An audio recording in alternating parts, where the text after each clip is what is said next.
하나님 말씀 열왕기하 오늘 몇 장입니까? 15장에 16장이에요. 예, 16장입니다. 16장 찾으시기를 바랍니다. 16장.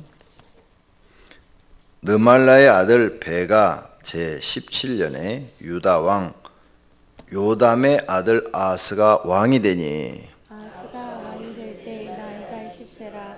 예루살렘에서 16년간 다스렸으나 그의 조상 다윗과 같지 아니하여 그의 하나님 여호와께서 보시기에 정직히 행하지 아니하고 이스라엘의 여러 왕의 길로 행하며 또 여호와께서 이스라엘 자손 앞에서 쫓아내신 이방 사람의 가증한 일을 따라 자기 아들을 불 가운데로 지나가게 하며 또 산당들과 작은 산 위와 모든 푸른 나무 아래에서 제사를 드리며 분향하였더라. 이때 아람의 왕 르신과 이스라엘 왕 느말라의 아들 베가가 예루살렘에 올라와서 싸우려 하여 아하스를 에워쌌으나 능히 이기지 못하니라. 당시에 아람의 왕 르신이 엘랏을 회복하여 아람에 돌리고 유다 사람 에라스에서 쫓아내었고 아람 사람이 엘랏에 이르러 거기에 거주하여 오늘까지 이르렀더라. 아하스가 아수르 왕 디글랏 빌레셀에게 사자를 보내 이르되 나는 왕의 신복이요 왕의 아들이라.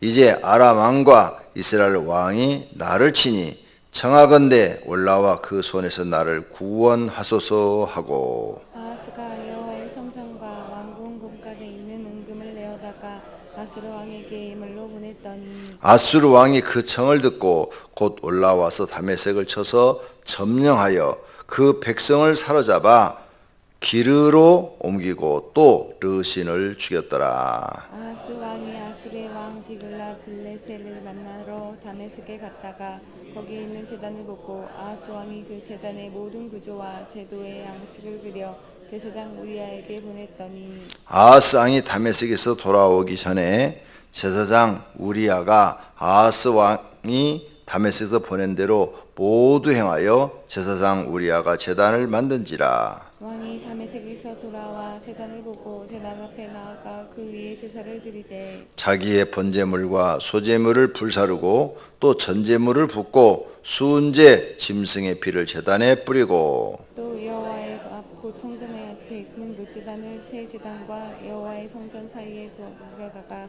그 제단을 북쪽에 그것을 두니라. 아하스 왕이 제사장 우리아에게 명령하이르되 아침 번제물과 저녁 소제물과 왕의 번제물과 그 소제물과 모든 국민의 번제물과 그 소제물과 전제물을 다 이 큰 제단 위에 불사르고 또 번제물의 피와 다른 제물의 피를 다 그 위에 뿌리라. 오직 놋제단은 내가 주께 여쭐 일에만 쓰게 하라 하매 제사장 우리아가 아하스 왕의 모든 명령대로 행하였더라. 아하스 왕이 물두멍 받침에 옆판을 떼내고 물두멍을 그 자리에서 옮기고 또 놋바다를 놋소 위에 내려다가 돌판 위에 그것을 두며 또 안식일에 쓰기 위하여 성전에 건축한 낭실과 왕이 밖에서 들어가는 낭실을 아수르 왕이 두려워하여 여호와의 성전에 옮겨 세웠더라. 아하스가 행한 이 남은 사적은 유다 왕 역대지락에 기록되지 아니하였느냐. 아하스가 그들 조상들과 함께 잠에 다윗성의 그 열조와 함께 장사되고 그의 아들 히스기야가 대신하여 왕이 되니라. 아멘. 아멘.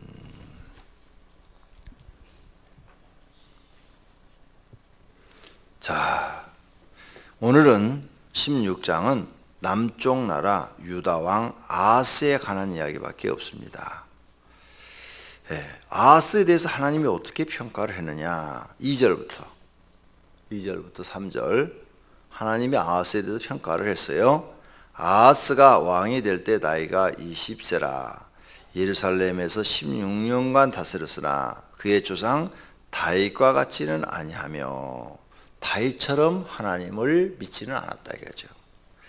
그의 하나님 여호와 보시기에 정직히 행하지 아니하고 이스라엘의 여러 왕의 길로 행하며 이스라엘은 북쪽 왕들 여로보암에서부터 시작해서 쭉 내려오는 그 잘못된 길로 가는 왕들 길로 행하며 여호와께서 이스라엘 자손 앞에서 쫓아내신 이방 사람의 가증한 일을 따라 자기 아들을 불 가운데로 지나가게 하며 또 산당들과 작은 순의 모든 푸른 나무 아래서 제사를 드리며 분향하였더라.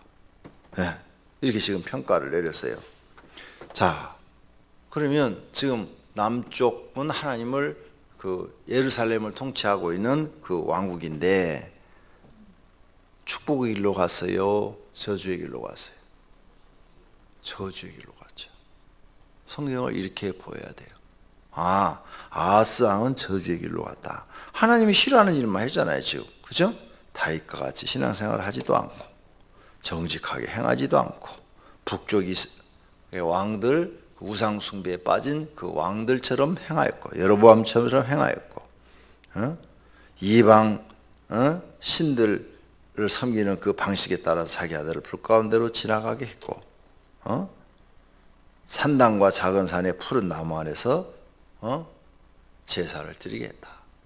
성경하고 전혀 관계없는 삶을 살았어요. 성경하고 전혀 관계없는 삶을 살았으니까 스스로 저주의 길을 간 거예요. 성경에 무지하면 이런 일이 벌어지는 거예요. 자기 나름대로는 하나님을 섬긴다고 이 뒤에 보면은 뭐 성전에 가서 뭐 예물을 드리고 쭉 나오죠. 다 헛수고예요. 안 받으시는 제물이요. 요 뒤에 가면은 뭐 제사장을 뽑아가지고 그 제사장한테 번제물과 소제물, 전제물을 드리고 뭐 아침과 저녁으로 소제물과 번제물을 드리고 다 했는데 헛거예요. 하나님이 안 받으시는 거예요. 하나님이 안 받으시는 걸 지 맘대로 하고, 그 다음에 여기 뒤에 보면은 뭐 놋바다, 물두멍 뭐 이런 걸 다 모세가 만든 것에서 변경을 시켰어. 변경시킬 수가 없는 거예요, 이건. 모세는 하나님의 명령대로 만들었기 때문에 그걸 아무도 지금까지 그걸 바꾼 사람이 없는데 다 바꿨어. 성경에 무지하니까 이러지는 거예요. 그러니까 이 사람이 행한 것이 하나님 보시기에 선한 것이 아니라 악한 것이 되어버린 거예요. 왜 그렇게 했느냐? 하나님을 두려워하는 게 아니라 18절에 보니까 앗수르 왕을 두려워하여 여호와의 성전에 옮겨 세웠더라. 네. 이방 나라 왕이 쳐들어와서 뺏어갈까 봐 이런 짓을 했다는 거예요. 이러지 말고 하나님께 기도를 했어야 돼. 기도를. 하나님 우리 나라를 지켜주시고 보호해주시고 하나님의 성전을 지켜주시고 보호해주시고 살아계신 하나님 지금까지 이스라엘을 또 유다를 지켜주었으니 지켜주시기를 바랍니다. 이렇게 하나님께 엎드려 기도를 했어야 되는데 기도를 하지 않고 사람의 방법으로 잔꾀를 부린 거예요. 이것이 오늘 본문에 나타난 아하스 왕의 잘못이에요. 그래서 그는 하나님 앞에 축복의 길을 가지 못하고 저주의 길을 가서 16년 만에 죽고 그의 아들이 또 왕이 됩니다.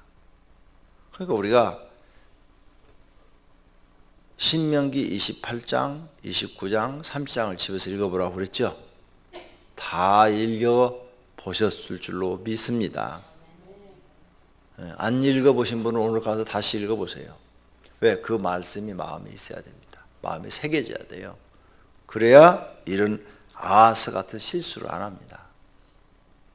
이런 아하스 같은 실수를 해요. 지금 자기 딴에는 하나님을 잘 믿고 있는 거예요. 자기 딴에는 굉장히 잘 믿고 있는데 이런 모든 행동이 하나님이 받지 않기 때문에 아무 소용이 없는 거예요.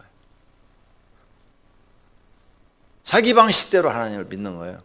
내 방식대로 하나님을 믿는 게 아니라 하나님이 원하시는 방식대로 하나님을 믿어야 되는 거예요. 나는 죽고 하나님 말씀에 순종하고 복종하는 신앙이 되어야 한다는 사실을 믿으시기를 바랍니다. 이게 이런 걸 갖다가 이제 인본주의라고 그래요. 인본주의. 다윗은 이웃나라 공주와 정책적 결혼을 하지 않았습니다. 그건 뭔가 하면 이웃나라 공주를 아내로 맞이해서 사돈지간이 되죠. 왕하고 또 장인어른 이런 지간이 돼 서로 전쟁을 안 하는 거죠. 서로 이제 인척간이 됐으니 서로 전쟁을 안 하죠. 그런 짓을 다윗은 안 했어요. 솔로몬이 처음엔 기도로 나가다가 끝에 가서 그 일을 행한 거예요. 그래서 부인이 많아진 거예요. 그래서 이웃나라, 그 당시에는 다윗이 통치하고 있던 나라가 제일 강대해서 주변 국가가 다 다윗의 속국이 돼서 조공을 바쳐야 돼요. 다윗한테, 이스라엘에게. 솔로몬도 다 조공을 받아먹는 거야. 이웃나라한테 다. 아무 나라도 이스라엘 이기지 못해서 다 졌어요. 져서 다 속국이 돼버린 거예요. 우리가 중국한테 속국이 된 것처럼. 그래서 조국을 다 바쳐야 되는데 그 사람들이 다 공주들을 선물로 주면서 정책적 결혼을 시켰어요. 근데 솔로몬이 그걸 받아들인 거예요. 그래가지고 우상숭배 마지막에 가서 하게 된 거예요. 그 부인들이 자기들의 신을 섬기겠다 그러니까 그 여자들도 사랑해서 결혼한 게 아니라 정책적 결혼이에요. 정책적 결혼. 그리고 부인이 1000명이 넘으니 남편하고 하루 저녁 밤을 같이 지내려면 3년을 기다려야 돼. 그게 부부요? 부부가 아니지. 그렇죠? 그건 전혀 부부가 벌써 정책적 결혼이기 때문에 그런 거예요. 그러니 그 여자들이 이제 시집을 왔는데 남편의 얼굴은 3년에 한 번 볼까 말까 하고 그러니까 자기 신들을 숭배하기 시작하는 거죠. 신들을. 어차피 돌아가지는 못하니까 정책적 결혼을 했으니까. 그래서 막 요구를 하니까 들어주다가 결국 솔로몬도 끝부분에 가서 저주의 길로 가게 된 거죠. 그 저주의 길로 가게 돼서 결과가 어떻게 돼요? 하나님이 나라를 여로보암한테 주어버리잖아요. 찢어가지고 여로보암한테 주어가지고 여로보암이 10지파를 갖게 돼요. 10지파. 12조각으로 나눠가지고 10조각을 가져가잖아요. 한 지파는 4지파. 4지파는 교회를 섬기는 지파니까 빼고 그래서 유다 지파만 남잖아요. 유다 지파. 무서운 일이 벌어지는 거죠. 그 죄값으로 그렇게 된 거예요. 그리고 하나님이 그 죄값으로 그의 아들 르호보암한테 은혜를 안 주신다고 그랬어요. 은혜를 안 주니까 르호보암이 하나님을 섬기지를 못해요. 못 섬기니까 결국 그도 여호와 보시기에 악하였더라 하면서 끝나버려요. 솔로몬의 죄가 얼마나 컸으면 하나님께서 그의 아들까지 저주를 해버렸겠냐. 그 솔로몬이 천국 갔냐 지옥 갔냐 어떤 학자도 대답을 못해요. 그러나 이제 이렇게 말하죠. 전도서를 보니까 솔로몬이 회개한 것 같다. 마지막에 하나님 앞에 회개한 것 같다. 그래서 회개했기 때문에 그래도 하나님이 솔로몬은 천국에 들여보냈을 것이다. 이렇게 말을 하는 거예요. 근데 천국 갔다 온 사람들 중에 천국 가서 솔로몬을 또 봤다는 사람이 없어. 모세 얘기도 나오고 다윗 얘기도 나오는데 솔로몬을 봤다는 또 사람이 없어. 그러니까 이걸 알 수가 없는 거예요. 이 사람이 진짜 천국 갔는지 지옥 갔는지 모르는 거예요. 그러니까 가서 제일 먼저 천국 들어가서 궁금한 거 난 2가지가 있어요. 첫째, 아담한테 너 왜 그거 선악과 먹었냐 그거 물어보고 싶고 두 번째, 솔로몬 어딨냐 그거 물어보고 싶어요. 이 솔로몬에서 궁금한 거예요. 그렇게 하나님을 잘 섬겼던 사람이 마지막에 가서 우상숭배에 빠져서 하나님이 진노해서 나라를 찢어버릴 정도가 됐다면 얼마나 하나님이 화가 났냐 이거죠. 그렇죠? 대단히 화가 난 거고 그 아들한테는 은혜를 주지 않아갖고 저주를 받게 하고 이렇게까지 했는데 솔로몬이 마지막에 회개했다고 천국에서 받아줬는지 아니면 회개를 안 받아줬는지 정확하게 전도서에 솔로몬이 회개했다 이런 내용도 없어요. 그냥 전도서를 읽어보니까 모든 것이 헛되고 헛되도다 하면서 그래도 하나님을 창조자를 기억하고 창조자를 섬기는 것이 가장 지혜로운 길이다. 뭐 이렇게 써놨기 때문에 이 솔로몬이 나중에 노년에 늙어서 참 깨달은 모양이다. 잘못을 깨달은 모양이다. 이렇게 우리가 지금 보고 있는 것이죠. 정확하게 몰라요. 천국 가서 제일 먼저 확인해 볼 게 그 2가지. 아담한테 너 왜 그거 먹었냐? 아담 할아버지 왜 그거 먹어서 우리 그렇게 살기 힘들게 만들었습니까? 하고 물어보고, 솔로몬이 들어왔습니까? 못 들어왔으니까 그거 확인해 보는 거예요. 자, 나와 여러분 오늘도 우리 앞에 축복의 길과 저주의 길이 있습니다. 내가 보기에 옳지만 하나님 보시기엔 틀릴 수가 있습니다. 이걸 조심해야 됩니다. 이 아하스가 지금 여러분을 막 번제물을 드리고 막 그러잖아요. 다메섹은 아람 나라거든요. 12절, 왕이 다메섹에서 돌아와 제단을 보고 제단 앞에 나가 그 위에 제사를 드리고 자기의 번제물과 소제물과 불사르고 막 여러 가지 일들을 막 해요. 하나님을 믿는 것처럼. 그런데 이것은 하나님이 받지 아니하시는 제사다.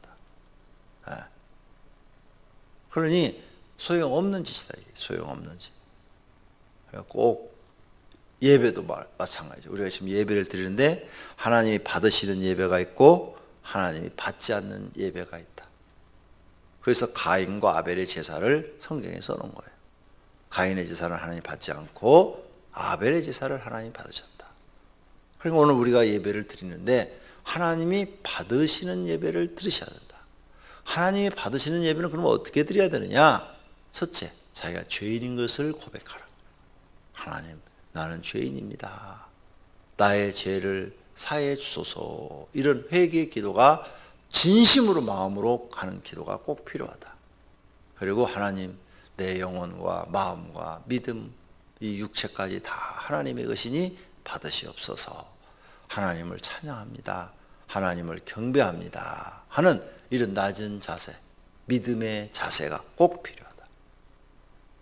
완전히 나를 죽이고 하나님 앞에 나를 드리는 그런 예배를 드려야 하나님이 받으신다는 거 잊지 마시기를 바랍니다. 오늘 우리가 저와 여러분은 이런 글을 성경에 써놓은 것은 뭐예요? 너희는 아하스처럼 그렇게 살지 말라는 거예요. 아하스처럼 살지 말고 하나님을 잘 믿어 축복의 길로 가라. 이렇게 가르쳐 주신 말씀인 줄로 믿습니다. 모든 성도가 이제는 성경을 깨닫고 축복의 길로 가시기를 예수님의 이름으로 축원합니다. 기도하겠습니다.